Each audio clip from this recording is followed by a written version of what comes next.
ఏంటంటే బండి శివ అనే వ్యక్తి వేరు, శివ చౌహాన్ అనే వ్యక్తి వేరు. శివ చౌహాన్ నేను.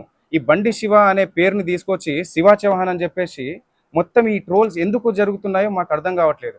ప్రతి వీడియో పోయినా మా అక్క ఫోటో పెట్టి ఇది చేస్తున్నారు. ప్రధాన నిందితుడిని నేనని చెప్పేసి వచ్చిన ఆరోపణ ఏదైతే ఉందో ఈరోజు మంగ్లీ పైన అటాక్‌గా మారిపోయింది. దీని వెనకాల ఎవరున్నారు? ఏంటి అని చెప్పేసి వాస్తవాలు ముందు ముందు అది తెలియాల్సిన విషయం అది. డిపార్ట్‌మెంట్ ముందు పెడతది. ప్రతి ఒక్కరిని శిక్షించాలి. బాధితులకి న్యాయం జరగాలని చెప్పేసి కోరుకుంటున్నాను.